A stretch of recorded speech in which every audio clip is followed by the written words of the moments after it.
L'1 de gener van entrar en vigor les noves condicions per acollir-se al descompte del 100% del preu del peatge del túnel del Cadí, del qual poden ser beneficiaris els residents del Berguedà, la Cerdanya i l'Alt Urgell. A partir d'ara s'amplia d'1 a 3 anys el termini per renovar la documentació. A més, se simplifiquen els procediments i la documentació que cal presentar per ser-ne beneficiari, especialment per a pensionistes i estudiants.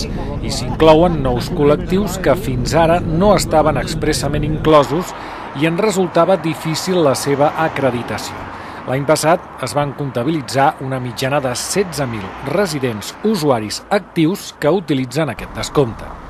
Els beneficiaris que ja van presentar la documentació l'any passat, si no han variat cap de les seves condicions, només han de presentar una declaració jurada confirmant que no hi ha cap canvi a la seu del Consell Comarcal del Berguedà. Els nous beneficiaris hauran de presentar la documentació amb el nou format. Per a més informació cal dirigir-se al Consell Comarcal del Berguedà.